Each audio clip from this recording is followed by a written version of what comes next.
So extra वेसेसन chemotherapy की बात हम कर रहे हैं। कीमोथेरेपी के अंदर जो एक बहुत बड़ी प्रॉब्लम्स आपको देखने को मिलती है वो है एक्स्ट्रा वेसेसन। क्या होता है देखते हैं। हो गया स्टार्ट। क्या होगा देखिए, this is the vessel, blood vessel से वेन है ये, और आपने इसमें कैनुला डाला, आईवी कैनुला लगाया ये, और आपने इस कैनुला के थ्रू जो है पेशेंट को आईवी फ्लूइड दे रहे हैं आप, कोई भी लाइक नॉर्मल सलाइन का बोतल आपने लगा रखा है, ये बोतल के थ्रू फ्लूइड इसके थ्रू अंदर जाएगा और वेन के अंदर फ्लो कर रहा है। ड्यू टू एनी रीजन, किसी भी वजह से, if this IV fluid leak out from this when, अगर इस वेन से क्या होता है आईवी फ्लूइड लीक आउट हो जाता है, this condition is known as infiltration. This is known as infiltration not extravasation. IV fluid आपने लगा रखा है और वो आईवी फ्लूइड क्या हो जाए, लीक आउट हो जाए, और लीक आउट होकर कहां पहुंच जाए, सबक्यूटेनियस टिश्यू के अंदर, that condition is known as infiltration which is characterized by, जब फ्लूइड यहां लीक होगा, यहां पे डिपॉजिट होगा तो क्या करेगा, एडिमा कॉज करेगा, स्वेलिंग, पेन होगा, some time it may possible redness, but the main important thing is cool area आपको फील होगा वहां पे, जिस पार्ट में इन्फिल्ट्रेशन हुआ वो क्या फील होगा, कूल रहेगा, ठंडा ठंडा लगेगा। लेकिन जब हम फ्लेबाइटिस पढ़ते हैं तो सेम सिम्टम आएंगे बट वहां एरिया क्या रहेगा, वार्म रहेगा। This is only the difference between phlebitis and infiltration.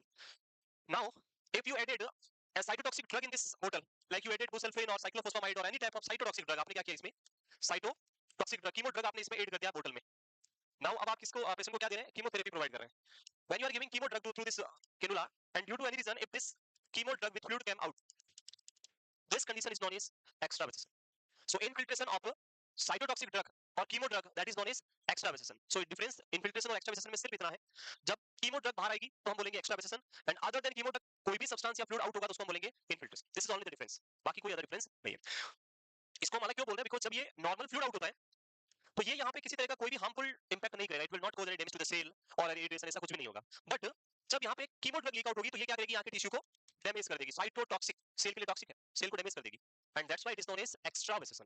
Clear है, एक्स्ट्रावेसेशन क्या होगा, मीनिंग क्लियर है, leaking out of chemo drug in the subcutaneous tissue is known as extravasation. So extravasation are infiltration of the cytotoxic drugs into the subcutaneous tissue. This is known as extravasation.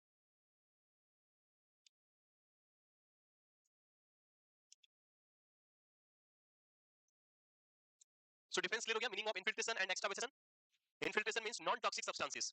Non cytotoxic जो drugs है या substances है उनका leak out होना, that is known as infiltration, and in case of this condition it is known as cytotoxic, जहां पे chemo drug जो है बाहर आ रही है तो उसको हम बोलेंगे एक्स्ट्रावेसेशन। ड्रग्स की बात करें, कीमो ड्रग्स की बात करें या अदर साइटोटॉक्सिक ड्रग्स की बात करें तो ये दो टाइप की हो सकती है, ये लिख लिया। There are two types of these cytotoxic drug. One is vesicant drug, second one is irritant drug. एक आपकी कौन सी है, वेसिकेंट, दूसरी आपकी इरिटेंट। दोनों में डिफरेंस की बात करें, इरिटेंट ड्रग का means the type of drug which cause venous irritation during infusion.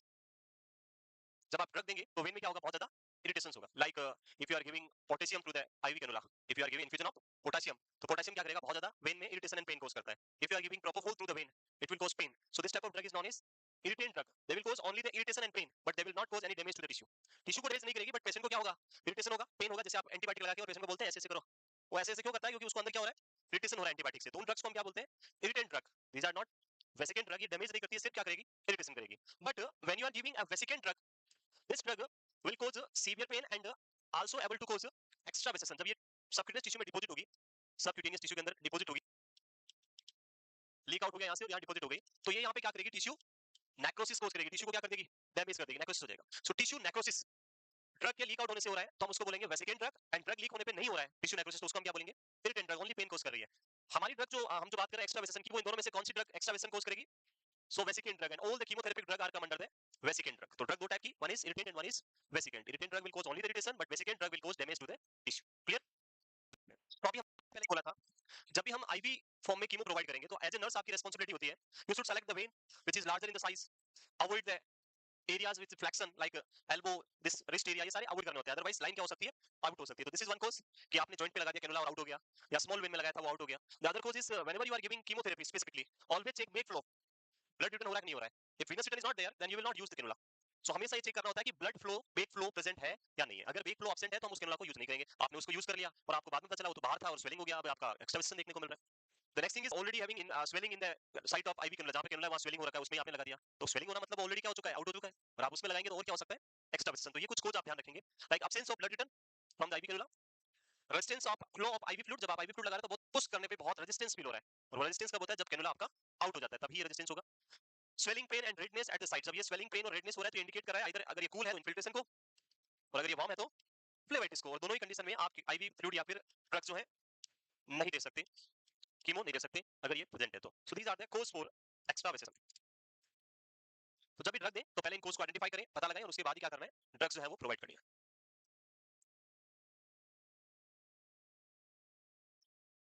लिख लिया? कोज इज क्लियर? क्या करना है जी नर्स, आपको ध्यान रखना है आईवी कैनुला में क्या होना चाहिए, ब्लड फ्लो होना चाहिए, अदरवाइज यूज नहीं करना। ये रीजन था जो हमने पढ़ा था कि हम वास्कुलर डिवाइसेस जो है ज्यादा प्रीफर करते हैं कंपेयर टू पेरिफेरल लाइन, और उसका रीजन क्या हो गया, बिकॉज जब हम पेरिफेरल लाइन पे जाएंगे तो क्या हो सकता है, एक्स्ट्रा वेसेसन हो सकता है, लेकिन वास्कुलर डिवाइस में एक्स्ट्रा वेसेसन होने के चांसेस नहीं होंगे। दैट्स व्हाई एक्स्ट्रा जो वास्कुलर डिवाइसेस है वो ज्यादा प्रीफर करते हैं for the prevention of extra वेसेसन।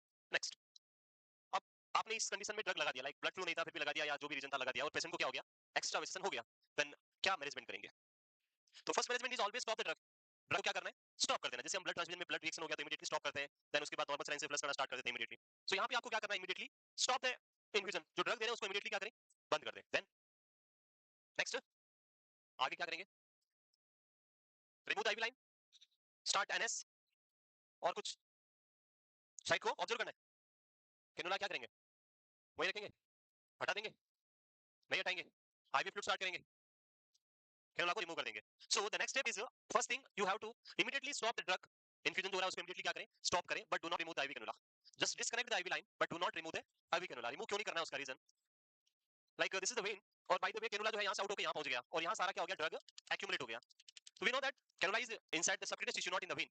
But there is a thing जो हम करेंगे वो है use a 10 ml syringe and try to aspirate any residual drug which present here. Whatever amount जो भी आ सके उसको कोशिश करें सक करने की, एस्पिरेट करने की। उससे क्या होगा, जो टॉक्सिक इफेक्ट है वो होने के चांसेस कम हो जाएंगे, नेक्रोसिस होने के चांसेस कम हो जाएंगे। तो आईवी लाइन निकालने से पहले क्या करना है, एस्पिरेट करना है, and whatever amount is coming back उसको एस्पिरेट कर लें, then remove the IV cannula. Clear? So first point, stop the drug administration, then उसके बाद leave the line in place and attempt to aspirate any residual drug. उसके साथ साथ में हम बहुत बार ये होता है कि आईवी कैनुला लगा, आईवी फ्लूइड लगाया और हाथ इतना बड़ा हो गया, तो फिर हम क्या करते हैं, उसको छुपाने के लिए जल्दी जल्दी दबाते हैं उसको। होता है बहुत बार, आपने फिर क्या होगा, ऐसे टेस्ट करते हैं, फ्लूइड जब लीक आउट होता है, स्वेलिंग हो गई, और उसको दबाने से आप सोचते हैं कि स्वेलिंग कम हो जाएगा, तो नहीं होगा, ऑटोमेटिक धीरे धीरे ही होगा स्वेलिंग कम। यहाँ पे हमेशा जब भी एक्स्ट्रा वेस्टर्न होगा तो कभी भी आपको उस साइड को कंप्रेस नहीं करना है। अगर आप कंप्रेस करेंगे, लाइक ये एरिया है, यहाँ पे एक्स्ट्रा वेस्टर्न हो गया, ये वेन है और यहाँ पे एक्स्ट्रा वेस्टर्न हो गया, जब आप यहाँ से कंप्रेशन प्रेशर अप्लाई करेंगे, then drug will go more and more deep, एंड जब ज्यादा डीप जाएगा तो उससे टिश्यू डैमेज होने के चांसेस भी क्या होंगे, ज्यादा, it will increase the damage of tissue. So do not compress the site, just observe the site. उसके बाद उसको कंटीन्यूअस क्या करते हैं, ऑब्जर्व करते हैं फॉर द नेक्रोसिस, रेडनेस और जो भी कॉम्प्लिकेशन है उसके लिए। ना कंप्रेशन करना है, ना कोई डायरेक्ट प्रेशर अप्लाई करना है। So remove the line and do not apply any direct pressure on the to the site.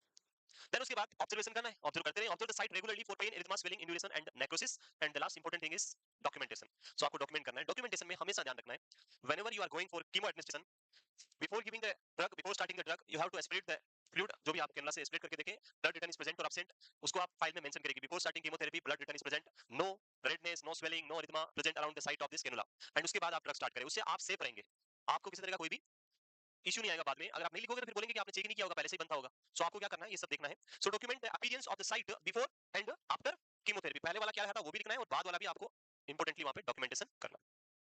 This is the management of extra vases. और यहाँ पे कीमोथेरेपी जो है वो क्या होता है, कंप्लीट होता है, कीमो कंप्लीट। कीमोथेरेपी से रिलेटेड कोई भी डाउट है तो आप पूछ सकते हैं, नहीं तो अगला मैनेजमेंट जो है हमारे पास, तो सर्जिकल हमने पढ़ लिया, कीमोथेरेपी पढ़ लिया, next is the radiation therapy. Radiation जो हम यूज करते हैं उसकी बात करते हैं।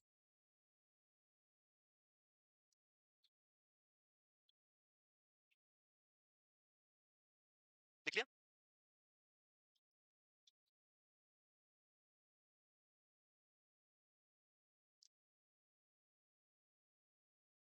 कोई एक्स्ट्रा वेसेसन? यस, कोई भी इससे रिलेटेड क्वेश्चन आएगा तो कर लेंगे। मूव करें आगे। Next,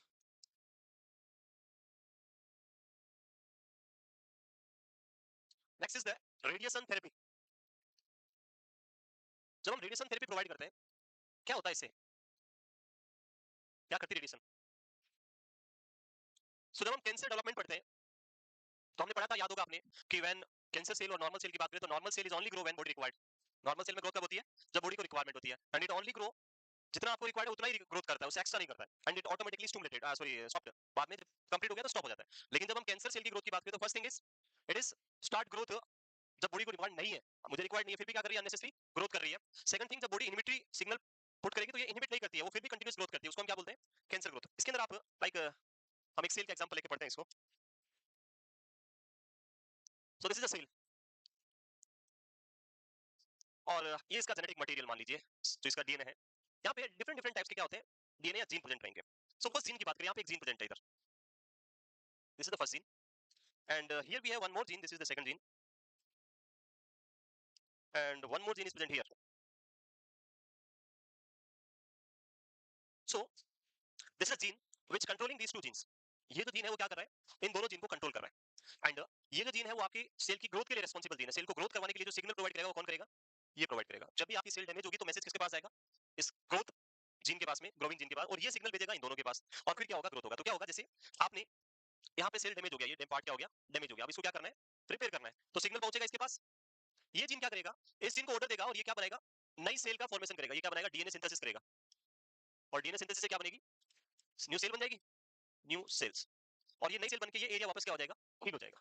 when this area is completely healed, then this gene again send a message to the other gene. And ये जो जीन है, ये जीन है, ये क्या करेगा, जो सेल का डीएनए सिंथेसिस इसने स्टार्ट किया था उसको क्या कर देगा, स्टॉप कर देगा. स्टॉप है डीएनए सिंथेसिस. ये क्या कब होता है, जब हम किसकी बात कर रहे हैं, नॉर्मल सेल ग्रोथ की बात कर रहे हैं. जब हम कैंसर सेल ग्रोथ की बात करते हैं, in cancer cell growth this gene is over stimulated. जो हम ऊपर बात करें, कौन सा जीन जो है वो क्या हो रहा है, ओवर स्टिमुलेट हो रहा है. And this gene is under stimulated. ये तो बहुत ज्यादा काम कर रहा है और ये काम ही नहीं कर रहा है. इससे क्या हो रहा है, एक्सेसिव स्टिमुलेशन से एक्सेसिव ज्यादा सेल बन रही है नॉर्मल सेल, और ये स्टॉप करने वाला काम ही कर रहा है, ये मना करने वाला काम करना बंद कर दिया, उससे ये प्रोसेस स्टॉप नहीं हो रहा है. So this is the growth of cancer cell जो हम बात कर रहे हैं. अगर हम इनके नाम की बात करें, इस जीन की बात करें, कौन सा जीन है ये, name of this gene is green colour, this is known as proto oncogene. Proto oncogene. जब ये किसमें होता है, नॉर्मल सेल में होता है. जब ये नॉर्मल सेल में है तो उसको नाम क्या देते हैं, प्रोटो ऑन्कोजीन. एंड जब ये नॉर्मल सेल से क्या बन जाती है, कैंसर सेल, जहां पे एक्सेसिव ग्रोथ कर रहा है, तो हम इसको बोलते हैं, it will be change from proto oncogene to oncogene. Oncogene यानी कैंसर करने वाला जीन. तो ये इसी का टाइप है, पर ये कब होगा, ये तो क्या है, नॉर्मल, और ये क्या है, एबनॉर्मल कैंसर करने वाला जीन, ऑन्कोजीन. इसकी बात करें जो ब्लू कलर में हमने बनाया, this is known as, what is the name of this gene, it is known as tumour suppressor gene.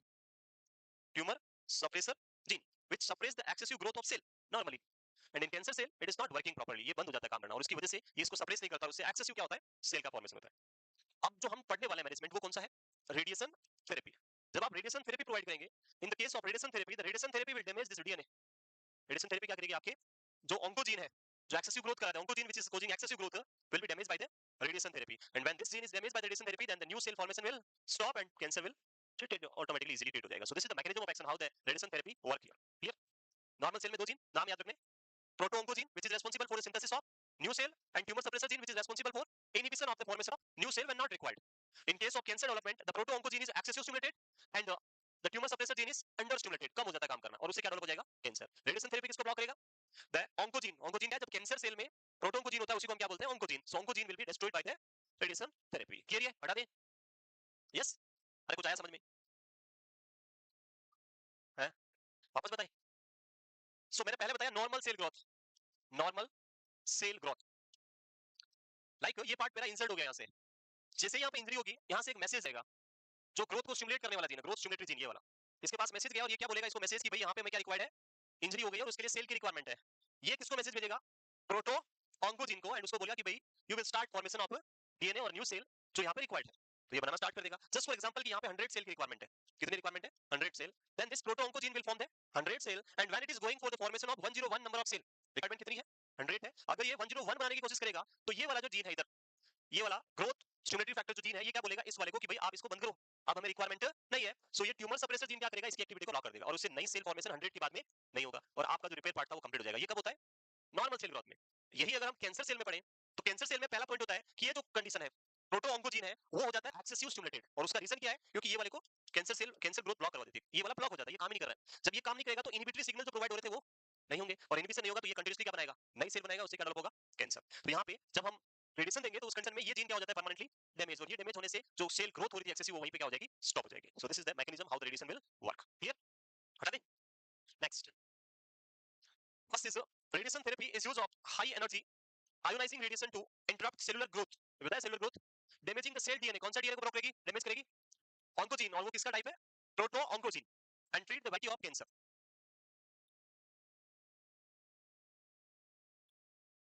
Next, more than 60% of the client with cancer receive radiation therapy. हमने starting में मैंने question पूछा था आपसे कि अगर आपको चारों ऑप्शंस मिले, chemotherapy, surgical, radiation and bone marrow, तो फर्स्ट नंबर पे कौन आएगा, तो आंसर होगा रेडिएशन थेरेपी. जो हाईएस्ट यूज होती है, तो हाईएस्ट यूज होने वाला answer is radiation therapy. More than 60% जो है वो पेशेंट्स का रिसीव करते हैं, रेडिएशन थेरेपी रिसीव करते हैं विद कैंसर.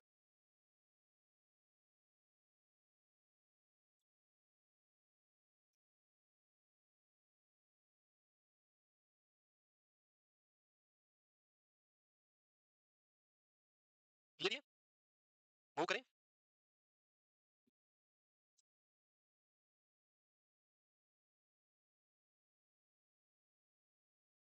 नेक्स्ट लिख लिया। नेक्स्ट वन इज, नहीं लिखा। More than 60% of our client will receive the radiation therapy.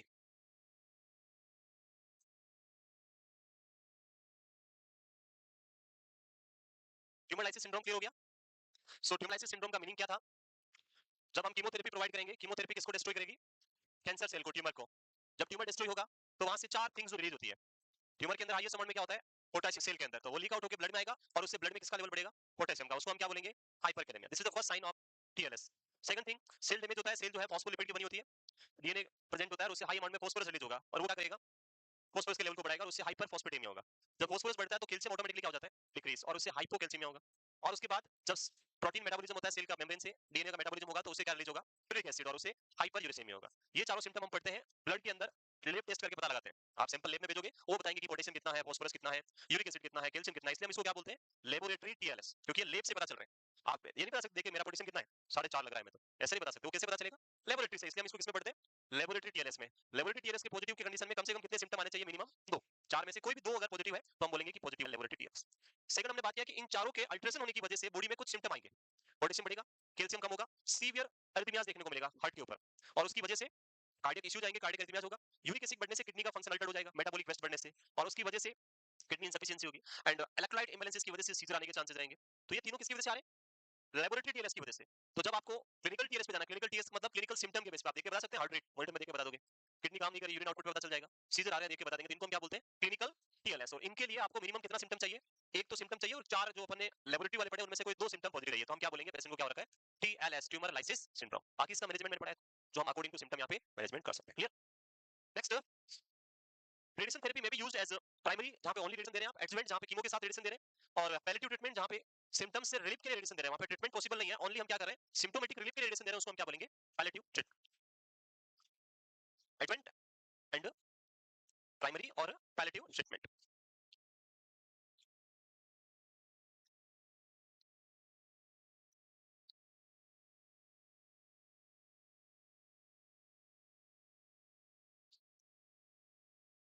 So radiation therapy and bone marrow transplantation जो है वो आज कंप्लीट हो जाएगा। कल से हम स्टार्ट कर देंगे आपके cancer. Start with oral cancer, oral cancer के साथ हम स्टार्ट करेंगे कल।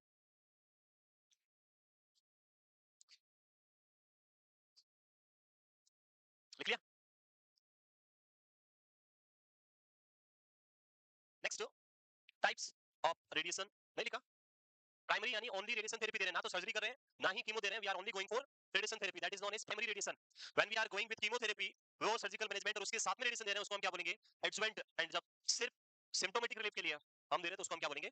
Palliative treatment. Next, types. So radiation therapy can be divided into two types. One is internal radiation and second one is external. Internal नाम से ही clear है, internal means the radio active source present inside the body.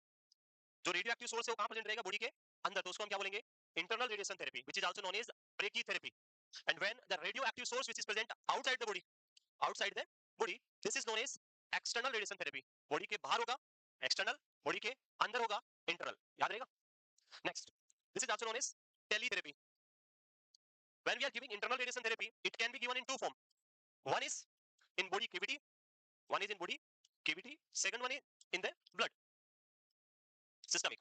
Cavity के अंदर जब हम radiation implant करेंगे तो ये जो सब्सटेंस होगा इसको हम क्या करेंगे? एक सिल्डेड सब्सटेंस, सिल्डेड फॉर्म में देंगे। सिल्डेड मतलब एक कवर में से बंद करके उसको इम्प्लांट कर देंगे, लाइक सर्वाइकल इम्प्लांट हम लगा सकते हैं। जो बॉडी कैविटी है उसी में ये पॉसिबल है। एंड जब हम ब्लड के अंदर देंगे तो ब्लड के अंदर सिल्डेड तो दिया नहीं जा सकता है। अगर सिल्डेड देंगे तो क्या बना देगा? ब्लॉक कर देगा, एम्बोलिज्म कोज करेगा। यहाँ पे ब्लड के अंदर हम देते हैं अनसिल्डेड। अनसिल्डेड का मतलब लिक्विड फॉर्म में। कौन सा होगा ये? लिक्विड फॉर्म, फ्लो करता रहेगा। इंजेक्शन लगाएंगे जाएगा, जहां पे ट्यूमर सेल होगी उसको एब्जॉर्ब करेगी और उसका क्या हो जाएगा? रेस्ट्रिक्शन हो जाएगा। सो ये दो फॉर्म में दे सकते हैं, अगर आप इंटरनल दे रहे हैं और एक्सटर्नल दे रहे हैं तो आउटसाइड द बॉडी। कभी कभी क्वेश्चन आता है कि एक्सटर्नल फॉर्म या इंटरनल फॉर्म में सबसे कॉमन कौन कौन से रेडियो आइसोटोप हम यूज करते हैं? सो अगर एक्सटर्नल रेडिएशन थेरेपी है तो क्या यूज करेंगे? Which one is commonly used?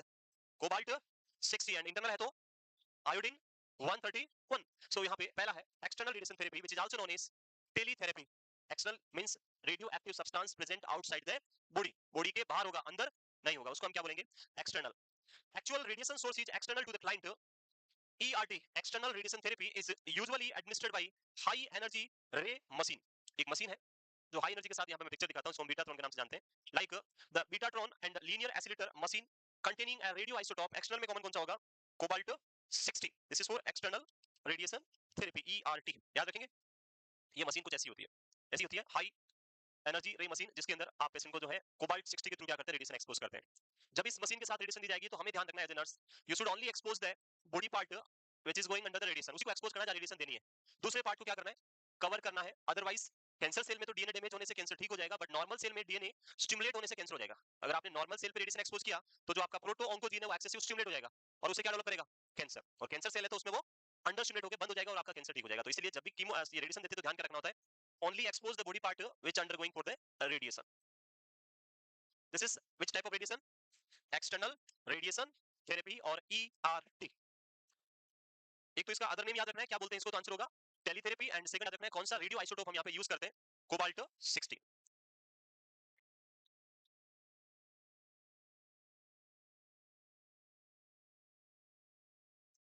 Next, second type is IRT, internal radiation therapy. Means the radioactive source is inside the body.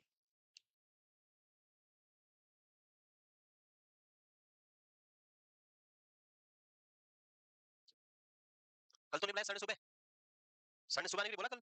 नहीं बोला? चलो फिर कल वही सेम टाइम 2:30 पे आना है आपको. यस, 2:30 PM सेम जो टाइम है आपका, उसी पे आना है. लिख लिया? मूव करें. बस 2 ही दिन बचे उसके बाद फिर तो आपको रोज सुबह 8 बजे आना है टिल 11th ऑफ सितंबर. उसके बाद देखेंगे 2-3 दिन है आपके पास. नेक्स्ट, लिख लिया? Second one is internal radiation therapy और IRT. In this, the radioactive substance is present inside the body and it is also known as brachytherapy. So it is also known as brachytherapy. IRT involve the placement of prepared radioisotope directly into or near tumor itself or systemic circulation. Either tumor के पास में या फिर systemic circulation में आप डाल के absorb कर सकते हैं इसको. यहाँ पे क्वेश्चन आता है कॉमन रेडियो आइसोटोप हम कौन सा यूज करेंगे? तो आंसर क्या होगा? Iodine 131. This is the common radio isotope is used in internal radiation therapy, IRT.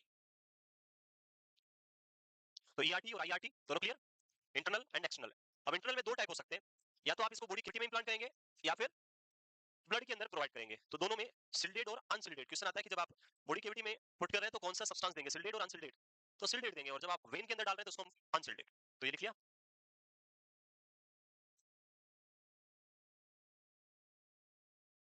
लिख लिया? मूव करें. नेक्स्ट, इंटरनल के अंदर दो टाइप आपको देखने को मिलेंगे, सिल्डेड एंड अनसिल्डेड.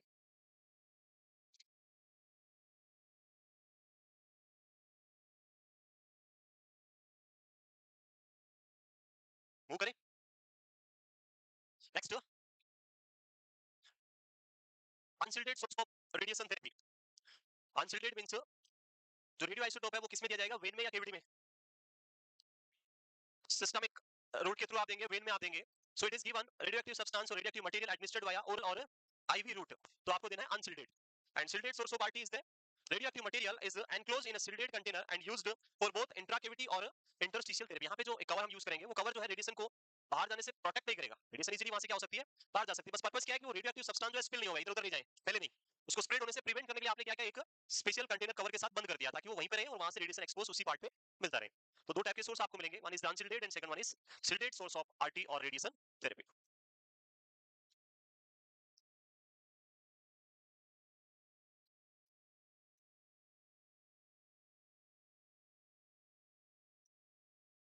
लिख लिया?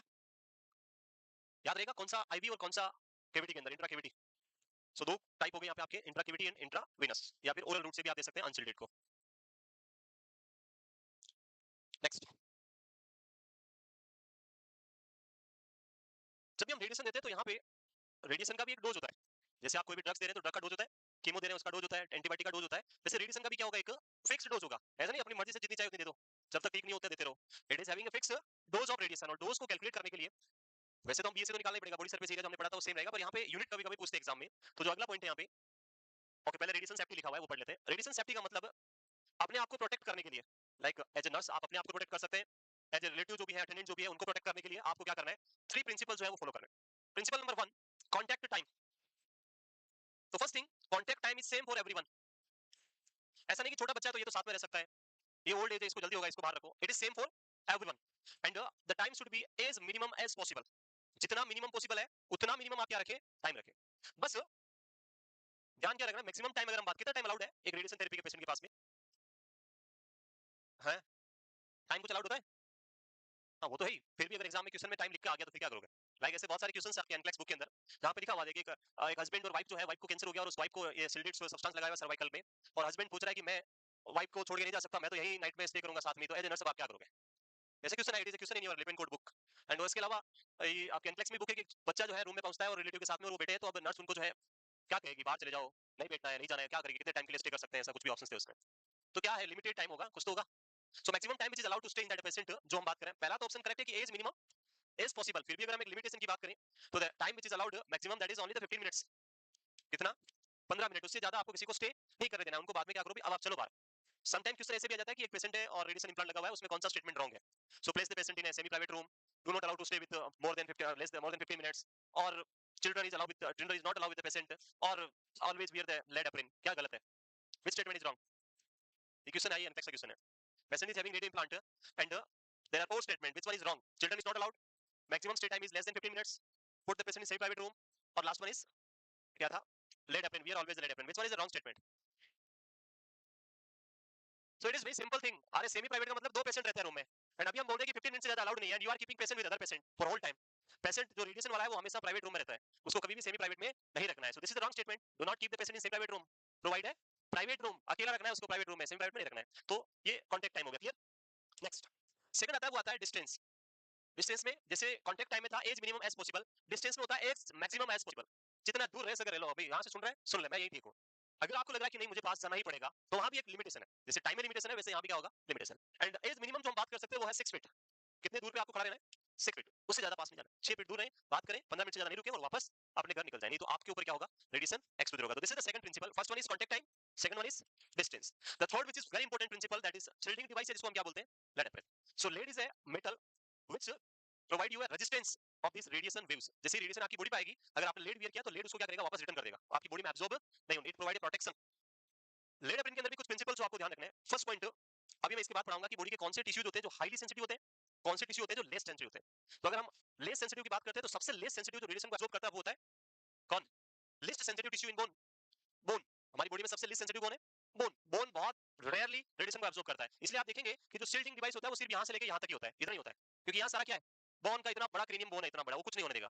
पैरों में दूसरी जगह जाएंगे, हैंड्स पे सब जगह बोन है. यहाँ पे क्या है, सारे वाइटल ऑर्गन्स और बोन के बीच में बहुत गैप है, और इजीली रेडिएशन अंदर जा सकता है और कैंसर कर सकता है. इसलिए वाइटल्स ऑर्गन को हमने क्या रखा है, छुपा रखा है. यहाँ पे थायराइड है नेक के अंदर, तो उसको प्रोटेक्ट करने के लिए थायराइड शील्ड होता है, छोटा सा लगाते हैं पहले, फिर वो पहनते हैं. सो वो आपको पहनना है थायराइड शील्ड, नहीं तो यहाँ कैंसर हो जाएगा, थायराइड में, लैरिंक्स में कैंसर हो जाएगा. सो लेड एपिन वियर करना है, always wear the lead. Avoid नहीं करें कि छोटा सा सर्जरी है, 4 बार रेडिएशन डालेंगे, कुछ नहीं होगा. अगर ऐसा आप करोगे तो बाद में बहुत ज्यादा प्रॉब्लम हो सकता है. देखा है आप लोगों ने सर्जरी के टाइम, हम like during intra operative specific in ortho surgery, जो सियाम मशीन हम यूज करते हैं और उससे बहुत रेडिएशन एक्सपोज होता है. लेकिन प्रीवियसली एक सर्जरी हमने किया था जब मैं 18 या 19 के अंदर, जब स्टार्टिंग फेज था, तब स्पाइन सर्जरी था और नेक में सर्जरी चला था, तो उस पेशेंट को हमने 980 शूट किए थे, 980 टाइम रेडिएशन एक्सपोज किया था, 980 बार. अब आप अगर रेडिएशन को प्रोटेक्ट करने के लिए शील्डिंग डिवाइस नहीं पहनोगे तो क्या होगा, you will expose in radiation for 980 times, और वो तो बहुत है 980 टाइम्स. तो इतना एक्सपोजर होता है सर्जरी के टाइम. जब तक आपका काम नहीं होगा तब तक आप करते रहेंगे. बस आपको क्या करना है, अपने प्रोटेक्शन के लिए वियर करना. बस प्रॉब्लम ये होती है कि लेड एप्रन का वेट होता है, it is approximately 20 KG of weight of one apron. और अगर आप 20 केजी का एप्रन पहन के 6 आवर्स के लिए स्क्रब होंगे तो आपके कंधे बिल्कुल झुक जाएंगे. जैसे आप बहुत ज्यादा विनम्र आदमी है और कंधे कभी नहीं उठाते, वैसे हो जाए, बिल्कुल ऐसे हो जाएंगे झुके हुए कंधे, वापस उठा नहीं पाएंगे 2 दिन तक. It is very difficult to wear the lead apron, but अपने प्रोटेक्शन के लिए क्या करना पड़ेगा, पहनना पड़ेगा, और कोई ऑप्शन नहीं है. एक और पॉइंट जिसमें ध्यान रखना है वो है, if you are carrying a patient and the patient is placed in a private room, आपने इस पेशेंट को कहां रखा हुआ है, प्राइवेट रूम में रखा हुआ है, and you are the nurse जिसको आपको असाइन किया हुआ है इस पेशेंट की केयर के लिए. When you are entering into the room, always enter from the front side. जो लेड एप्रन है उसके फ्रंट से आपको एंटर करना है, पेशेंट आपके सामने होना चाहिए. So enter like this and care the patient with front face only, सामने से ही केयर करनी है. And when you are leaving the room, जब वापस बाहर जा रहे हैं, तो do not show your back to the patient. नहीं तो हो सकता है बेचारे पेशेंट को प्रॉब्लम हो जाए, तो पेशेंट को कुछ नहीं होगा, प्रॉब्लम आपको होगा. Because lead apron will provide you protection from the front side. Back side में लेड एप्रन नहीं होता है. अगर बैक में भी लेड एप्रन होगा तो 40-40 केजी का लेड एप्रन होगा, फिर उसको कोई पहन नहीं पाएगा. So lead apron is give protection from front side. So ये भी क्वेश्चन आप पढ़ोगे आगे जाके, तो always exit the room with backward, उल्टा चल के जाना है इस तरह से पीछे, आते टाइम फॉरवर्ड ऐसे चलना है. And when you living the room of the patient always go backward. उसका रीजन क्या है, क्योंकि बैक साइड के पास आपको प्रोटेक्शन नहीं है. सो ये लेड एप्रन में आपको ध्यान रखना है. So these are the point related to safety, radiation safety, और ये 3 प्रिंसिपल जो है आपको हमेशा क्या करना है, अपने आप को सेफ रखने के लिए फॉलो करना है जब भी आप रेडिएशन एक्सपोजर में जाएंगे. क्लियर, मूव करें next. The next one is dose measurement. So dose measure करने के लिए प्रीवियसली हम एक यूनिट यूज करते थे जिसको बोलते थे RAD. RAD is there, radiation absorbed dose, RAD, that is rate, radiation absorbed dose, जिसको हम बोलते थे rate. It was used previously, आजकल इसको यूज नहीं करते हैं, अभी करंटली इसको रिप्लेस कर दिया एक GARY, ग्रे, शॉर्ट में लिखते हैं इसको GY. सो आजकल जो हम यूज करते हैं रेडिएशन एब्जॉर्ब डोज को मेजर करने के लिए कि आपने जो रेडिएशन दिया उसमें कितना एब्जॉर्प्शन हुआ है उसको मेजर करने के लिए जो अपन यूनिट अभी यूज करते हैं करंटली वो क्या है, ग्रे, GY. और यहाँ लिखा हुआ है the unit of dose commonly used was rad, RAD. Rad क्या है, radiation absorbed dose. Now this unit has been replaced by gray, GRAY, and इसको शॉर्ट में क्या लिखते हैं, GY. 1 gray is equal to 100 rad. कभी-कभी एग्जाम में क्या होता है, क्वेश्चन आ जाता है कि एक पेशेंट को जो है डॉक्टर ने बोला है कि रेडिएशन देनी है एंड डॉक्टर ने ऑर्डर लिखा कि आप पेशेंट को 10 ग्रे रेडिएशन प्रोवाइड करें. When you reach into the radiation room, आपने देखा कि you have the machine which is only giving radiation in red form. Reading जो है वो किस में आ रही है, मशीन में रेड में आ रही है, आपके पास ग्रे फॉर्म वाली मशीन नहीं है. अब आप कितना डोज देंगे? सो आपको डॉक्टर ने बोला 10 ग्रे देने के लिए, यस. और आपके पास अवेलेबल कितनी है, कौन सी फॉर्म है, रेड. तो हमें पता है 1 ग्रे में कितना होता है, 100 रेड. तो आप मशीन में कितना लिख देंगे, 1000 रेड. और 1000 रेड रखेंगे तो किसके इक्वल हो जाएगा, 10 ग्रे. सो आपको ये 1 gray is equal to 100 rad होता है, ये याद रखना है, पता होना चाहिए. एंड इसको उल्टा कर दे तो 1 rad is equal to 0.01 gray. 1 rad this is equal to 0.01 gray. Next, minimize the side effect by administering the radiation therapy in divided dose rather than a single dose. वो हमने कीमो में भी पढ़ा था, याद होगा. जितना आप साइक्लिक फॉर्म में देंगे तो कीमोथेरेपी या रेडिएशन के साइड इफेक्ट आपको कम मिलेंगे, लेकिन अगर आप एक साथ देंगे तो उसके कॉम्प्लिकेशंस जो है पेशेंट में क्या आएंगे, बहुत ही ज्यादा सीवियर कॉम्प्लिकेशंस आएंगे.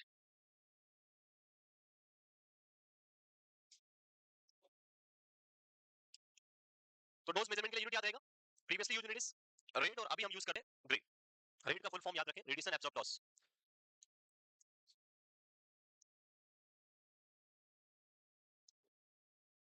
क्लियर हो गया, मूव करें.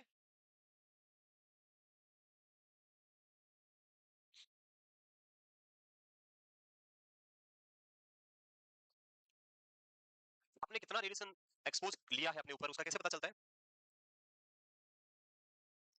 सो जितने भी पर्सन जो हॉस्पिटल में वर्क करते हैं, if they are working in radiation environment, तो उन सारे वर्कर्स को जो है हॉस्पिटल प्रोवाइड करता है एक बेस, इसको हम बोलते हैं TLD बेस. सुना है, TLD बेस? आपने देखा होगा जो एक्सरे वाले उसको बोलते हैं, वो एक यहाँ पे एक छोटा सा वो लगा के रखते हैं स्क्वायर शेप में, उसको हम बोलते हैं TLD बेस. वो क्या करता है, जो भी रेडिएशन एक्सपोज होती है, वो अगर आपकी बॉडी पे उसका एक्सपोजर हुआ है तो उसके अंदर से उसको अपने अंदर एब्जॉर्ब करके स्टोर कर लेता है. और फिर उसका एक ड्यूरेशन होता है कि 1 ईयर में उसका रीडिंग देखते हैं कि आपने कितना एक्सपोजर लिया, या 1 मंथ में कितना एक्सपोजर लिया, 2 मंथ में कितना लिया, उसकी रीडिंग देखेंगे, उसको रीड करेंगे और पता लगेगा कि आपने आपकी बॉडी पे इतना एक्सपोजर लिया. दिस TLD इज द है ट्रांस है, it's not trans, it's thermo, thermo luminescent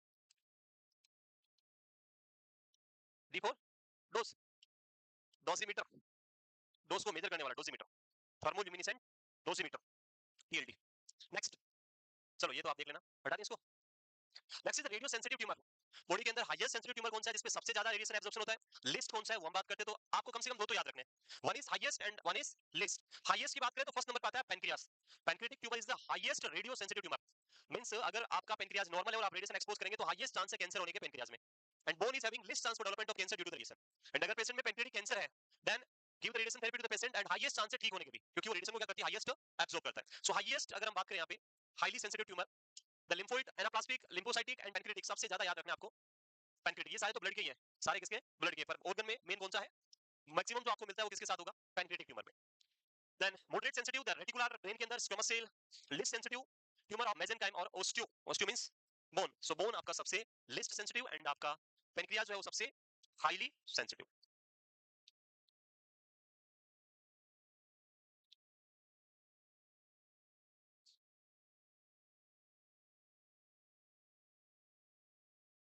radio sensitive tumour, highest sensitive, moderate sensitive and least sensitive. और इनमें से कितने, दो तो कम से कम याद रखने हैं. First one is highest and second one is list one. दोनों याद रखें, highest pancreas and list one is bone.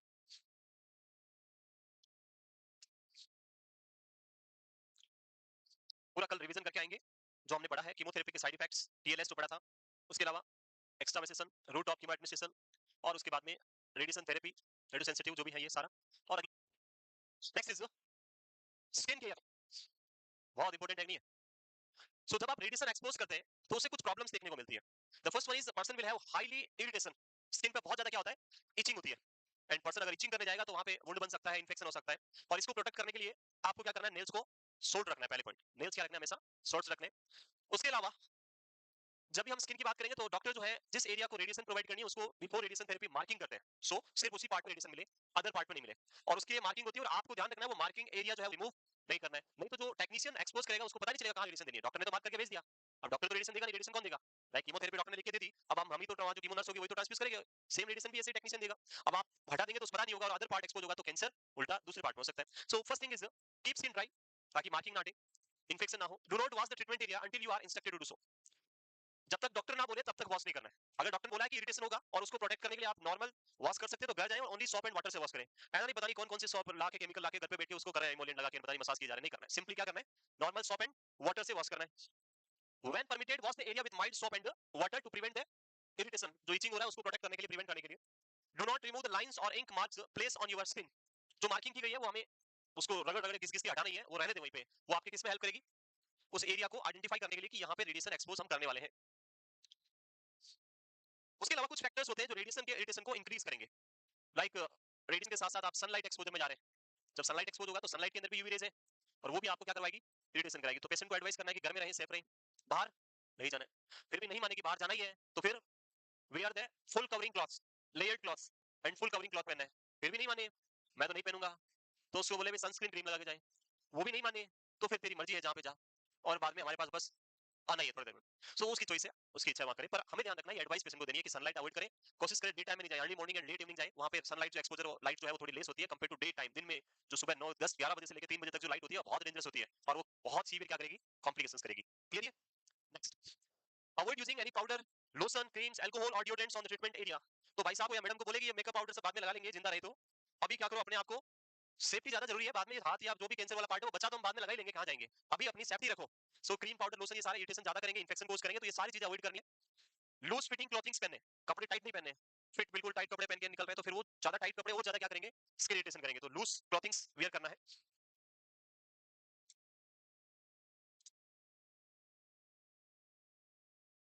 Clear है, लिख लिया, avoid using powder, lotion, creams, alcohol, deodorants on the treated area, it will cause more and more irritation to the patient, next, अभी बताया wear the loose fitting clothing to avoid the friction or the treatment field, do not apply any tape to the treatment site if dressing are applied, tape लगाएंगे तो वो ink cut जाएगी, irritation ज्यादा होगा tape से, problem ज्यादा होगा, save the with electric razor, do not use pre shave और after shave lotion, जो pre shave और after shave lotions आते हैं उनमें अल्कोहल होता है तो वो यूज नहीं करना, irritation ज्यादा होगा, इलेक्ट्रिक रेजर यूज करना है, ब्लेड नहीं लगना, नहीं तो ब्लेड से कट लगेगा, प्लेटलेट ऑलरेडी लो रहेगा उससे ब्लीडिंग होने के चांसेस बढ़ेंगे, protect your skin from exposure to the direct sunlight, अभी बताया बहुत सारे मेथड, कपड़े पहने, full covering, layered, sunscreen cream लगाए, डे टाइम में नहीं जाए, ये सारे आप फॉलो करेंगे, so this is all about the skin care in case of radiation therapy, skin care in the radiation therapy, clear.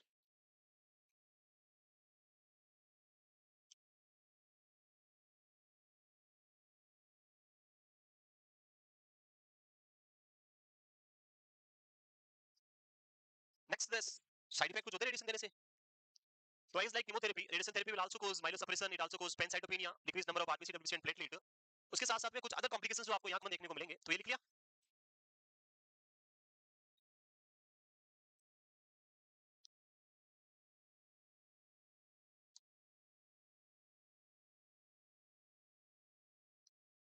लिख लिया, अरे ये सब आपको पहले ही पता है, आपको नहीं पता है सारी चीजें, एज ए नर्स आपको वैसे ही पता होती है सारी चीजें, इनको क्यों लिख रहे हो आप, बार बार तो हम लिखते हैं, side effects of radiation therapy, तो पहला एमसीक्यू जो आता है यहाँ पे, most common side effect, answer क्या लिखना है, फटीग, सबसे कॉमन साइड इफेक्ट अगर पूछे तो आंसर लिखना है fatigue is the most common side effect of radiation therapy, is like in chemotherapy nausea and vomiting is the most common side effect, in case of radiation therapy the fatigue is the most common side effect of radiation therapy, बहुत ज्यादा weakness आएगी, general weakness, sometime ये question को जो है थोड़ा सा divert करके आपको पूछते हैं कि patient is receiving radiation therapy in the neck area, in the neck area which of following is the most common complication or side effect of this therapy, तो वहां पे हमारा जो आंसर होगा वो क्या होगा, सोर थ्रोट, जब क्वेश्चन आए कि which of the following is most common complication of radiation therapy, answer is fatigue, but question पूछ ले कि रेडिएशन नेक में प्रोवाइड कर रहे हैं, यहाँ पे कॉमन कॉम्प्लिकेशन क्या होगा, तो आंसर लिखना है सोर थ्रोट, एंड थर्ड जो क्वेश्चन कॉम्प्लिकेशन का आता है वो आता है a patient is having cancer in the cervix or cancer in the bladder or cancer in the prostate or receiving radiation in the pelvic region, which of the common side effect in this patient, वहां पे आपको क्या लिखना है, cystitis, सो ये तीन different different type से most common complication पे क्वेश्चन आते हैं, one is normal most common complication of radiation therapy, answer is fatigue,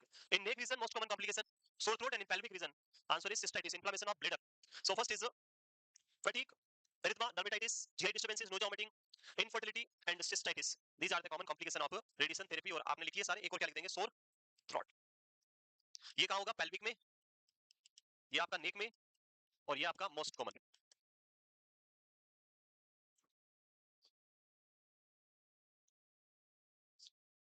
so radiation therapy, first point, use of highly ionised radiation, और ये क्या करेगी? आपके डीएनए को क्या करेगी? डैमेज करेगी। Specifically which type of DNA? Oncogene, और we can say proto oncogene जो था वो किसमें कन्वर्ट हुआ? ऑन्कोजीन, उसको डैमेज करेगी और आपकी ग्रोथ को स्टॉप करेगी। सेकंड थिंग, टाइप्स हमने बात की, दो टाइप से, external and internal. External means teletherapy and internal means brachytherapy. Most common substance external में कोबाल्ट 60, इंटरनल में आयोडीन 131। इंटरनल जब हम बात करें तो दो टाइप से दे सकते हैं, सिल्डेट और unsealed. Sealed for cavity, unsealed for systemic use, IV और ओरल। रेडिएशन सेफ्टी में three principle, time, distance and protecting device, letter print, जो इंपोर्टेंट आपको तीनों ही फॉलो करने हैं। उसके बाद स्किन केयर एंड ये डोज मेजरमेंट में आपको रेड एंड ग्रे याद रखना है। नेक्स्ट साइड इफेक्ट में आपको ये कॉमन साइड इफेक्ट याद रखना है। The last topic in this radiation therapy and this is the disclosement of radioactive substance. ये इंप्लीमेंट होता है जब हम इंटरनल रेडिएशन थेरेपी प्रोवाइड करते हैं, आईआरटी। जब आप इंटरनल रेडिएशन थेरेपी दे रहे हैं और इन सम केसेस जो आपका रेडियोएक्टिव सब्सटेंस जो आपने केविटी में पुट किया है वो क्या हो जाता है? डिस्क्लोज हो जाता है, बाहर आ जाता है, आउट हो जाता है। और इस पे बहुत बार क्वेश्चन आते हैं कि अब आप क्या करोगे? ग्लव्स पहन के वापस डाल देंगे, पकड़ के उधर डाल देंगे, डस्टबिन में फेंक देंगे या और कुछ करेंगे? तो इस पे मल्टीपल क्वेश्चंस आते हैं। सो पहला पॉइंट बात करें इसकी, डिस्क्लोजमेंट ऑफ रेडियोएक्टिव सब्सटेंस, क्या करेंगे? डिस्क्लोजमेंट, जब भी डिस्क्लोजमेंट होता है तो पहले माइंड में याद क्या रखना है कि सब्सटेंस कौन सा है? रेडियो एक्टिव है, और ये रेडियो एक्टिव आपको क्या कर सकता है? हार्म कर सकता है। और इसका पहला क्वेश्चन जो एग्जाम में पूछा जाता है, बनता है, वो बनता है कि एक पेशेंट पूछता है which having radioactive substance in cervical cancer implant किया हुआ है, and उसने पूछा कि why these things kept in my room, one lead container and one long handle forceps is kept near to the bedside of the patient. Patient पूछता है ये क्यों रखे मेरे रूम में? उसमें ऑप्शंस थे कि पेशेंट वॉमिटिंग करेगा उसको कलेक्ट करने के लिए, यूरिन पास करेगा उसको कलेक्ट करने के लिए, या और कुछ करने के लिए। तो जो कंटेनर यूज हम पेशेंट के बेड साइड में रखते हैं जिसको रेडियो इम्प्लांट किया हुआ है, वो कौन सा हम यूज करते हैं? Lead container, lead container with long handle forcep. ये दोनों हमेशा पेशेंट जिसको रेडियोएक्टिव सब्सटेंस आपने इम्प्लांट किया उसके रूम में क्या होना चाहिए? ऑलवेज प्रेजेंट होने चाहिए बेड साइड पे। उसका reason, if due to any reason, if the substance is disclosed from the cavity, cavity से अगर बाहर आ गया तो उस कंडीशन में कभी भी आपको उसको होल्ड नहीं करना है अपने हाथ से। So you should use the long handle forcep to collect that substance, दूर से इसे पकड़ना है। सेकंड थिंग, इसको अगर हम नॉर्मल कंटेनर में पुट करेंगे, if you are put this container, this substance in a normal container, then it will expose the radiation to whole environment, वहां से एक्सपोजर होगा। So to prevent the exposure of the radiation we use which container? Lead container. इससे आपका कभी भी exposure बाहर नहीं होगा, तो उससे निकाल के किसमें डालना है? लेड में। उसका जो लीड है, ढक्कन है ऊपर वाला, वो बंद कर देना है। So this is the first responsibility of a nurse. जब भी डिस्क्लोजमेंट होता है पहले डॉक्टर को कॉल नहीं करना है, पहले क्या करना है?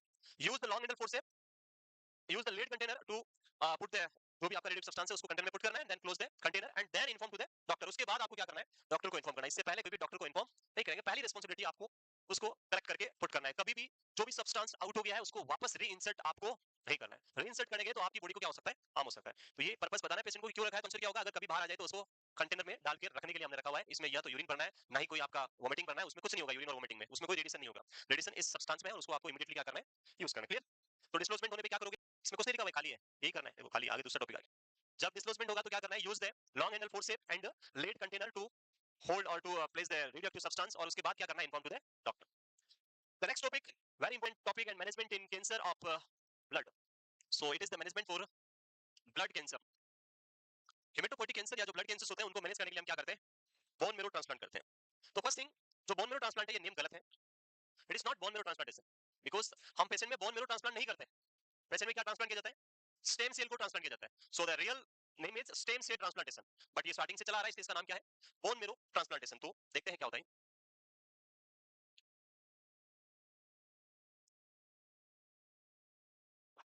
Bone marrow transplantation is the process of taking cells from the bone marrow for the retransfusion to the patient following high dose of chemotherapy or radiation therapy. तो मैं आपको पहले भी पढ़ाया था, आई थिंक याद होगा आपको, मैंने साइड इफेक्ट पढ़ाए थे। हमें पता है कि जब आप पेशेंट को क्या देंगे, कीमो देंगे या रेडिएशन देंगे, तो ये क्या करेगी? फास्ट ग्रोइंग सेल को डिस्ट्रॉय करेगी, और उसमें कौन आता है? आपका स्टेम सेल्स। और ये स्टेम सेल्स क्या हो जाएगी? डैमेज हो जाएगी। इस बेटर क्या है? You just remove the stem cell before giving chemo radiation. Chemotherapy और रेडिएशन देने से पहले क्या करें? स्टेम सेल्स को रिमूव कर लें और इनको क्या करें? प्रिजर्व कर लें। उसके बाद आप दे पेशेंट को कीमो या रेडिएशन। जब इनका इंपैक्ट खत्म हो जाएगा, आपका पेशेंट ठीक हो जाएगा, तो इसी स्टेम सेल को वापस इसी पेशेंट में क्या करेंगे?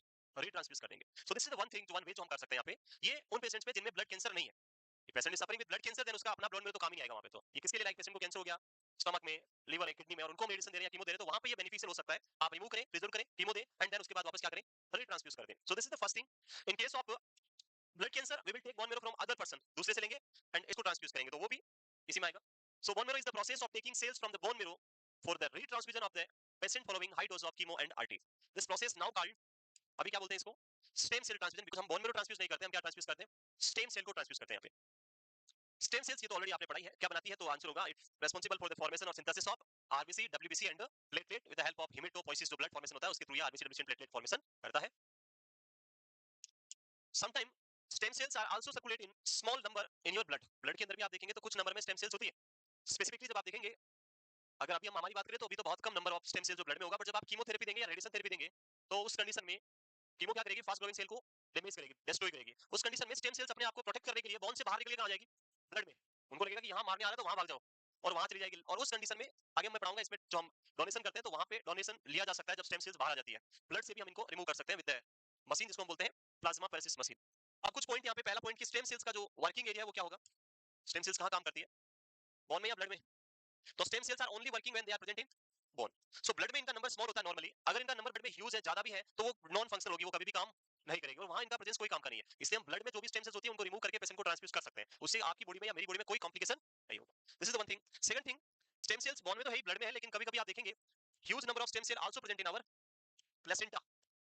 तो प्लेसेंटा जिसको हम डिस्कार्ड करते हैं जब डिलीवरी होती है, और जो प्लेसेंटा हम डिस्कार्ड करते हैं उसके अंदर जो ब्लड प्रेजेंट रहता है उसके अंदर huge number of stem cells present होती है. और आप क्या कर सकते हैं, प्लाज्मा पेरेसिस करके उन स्टेम सेल्स को निकाल के प्रेजेंट कर सकते हैं. वहां पे ना तो मदर को कोई प्रॉब्लम होगा, ना ही चाइल्ड को कोई प्रॉब्लम होगा, बेबी को. वो तो हम डिस्कार्ड करें, और डिस्कार्डेड ब्लड से अगर आप स्टेम सेल मिल रही है तो वो तो बहुत बेनिफिशियल हो सकता है. तो ये सोर्स आगे हम पढ़ेंगे one by one. Clear, what is okay. हाँ, ये क्वेश्चन तो भूल गया मैं, बोन मेरो में डालेंगे या ब्लड में डालेंगे. उस दिन भी पूछा था मैंने, आपने पेशेंट को बोन मेरो ट्रांसप्लांटेशन देना है तो कहां डालोगे. तो याद रखें, कभी भी बोन में नहीं देनी है, डालना कहां पे है, ब्लड के अंदर देना है, कभी बोन में पुट नहीं करना है. क्लियर, ये लिख लिया. नेक्स्ट मूव करें. Next, source of stem cell. तो कितने सोर्स हो सकते हैं, three source. One is bone, second is blood, third one is placental blood, जो है वहां से भी आप इनको कलेक्ट कर सकते हैं. तो आप लोग सुबह से ही मेहनत कर रहे हो, और बिल्कुल आपकी मेहनत को ध्यान में रखते हुए मैं